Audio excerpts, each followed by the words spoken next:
Hey there, Stanford fans. This is Abeytia for the Bootleg, and we've got Leonard from UCTV, that's UConn TV, to talk just a little bit about the game tonight. Stanford 72-59 victors over a very valiant, very game UConn squad, and basically just your first impressions on kind of where it went wrong in the second half for the Huskies. Well, right off the bat, I think foul trouble got the best of the Huskies early because Abeytia spent most of his time on the bench for the first half, only played 4 minutes in the game, and UConn just can't have that. They were eaten alive down low when Stanford wasn't shooting lights out from the three-point range. So you got to stop them one way or the other, and unfortunately, they weren't stopping them from three, and they couldn't stop them down low. So I thought Abeytia, when he picked up that fifth foul around the 6-minute mark, was huge for UConn. Yeah, UConn is one of the best defensive rebounding teams in the country on just about any other night, and tonight Stanford was able to get to the boards, as you said, and a lot of that due to the foul trouble that you were talking about. So your impressions of this UConn team, and we talked a little bit off camera about the fact that they didn't look like a national championship team tonight, but they also didn't look like one a year ago, and you saw how that ended up. So maybe just compare where this team is now to where last year's team was. Record-wise, you would say that these teams are very similar, but the difference between these two teams is this UConn team can't really finish games, and they don't play smart, and they turn over the ball a lot. And yes, it has a lot to do with you have a lot of young players on the court. Hamilton's a freshman, Purvis is a transfer, Cassell, he's a sophomore, but he's new to the team. They're just turning over the ball a lot.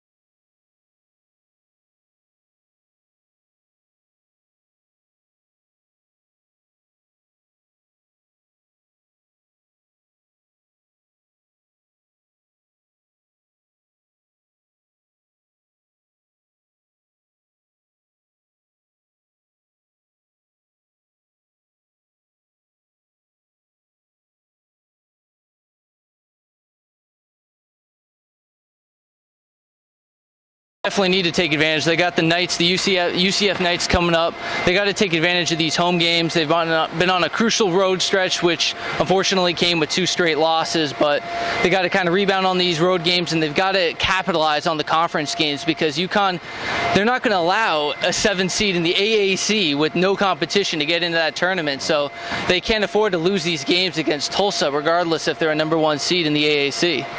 And just real quick, just an outsider's perspective, your impression of the Stanford team that you got to see tonight live? I was very impressed with the Stanford team. They were incredible from three-point land, and granted, UConn shot very well down the stretch, but a couple garbage buckets from three-point land for the Huskies. But Stanford, they're pressed. They were in Ryan Boatwright's face the entire time, and that's something where the UConn Huskies usually excel at. They're able to beat guys off the dribble with their quickness and their speed, and the Stanford guards, they played right up to the UConn guards, and that's where UConn excels, and unfortunately, they couldn't do it.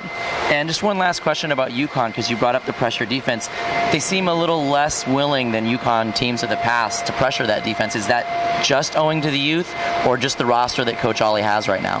I think you obviously can go with the youth a little bit, but I think definitely the roster, because most of these players aren't really defensive type of players. You have Ryan Boatwright and Terrence Samuel, basically your only guards that want to play defense. A lot of them, Rodney Purvis, he got beat off the dribble at least 3 or 4 times today, and they just can't afford that. So you can't really have 2 guys in a rotation of about 6 guards that want to play defense. That's not going to win you a championship. Yeah, no, not at this point. But again, you never know what happens in March and where these teams go. So it'll be interesting to see following. But we thank Brian Leonard from UCTV for joining us. Eddie, it's all good.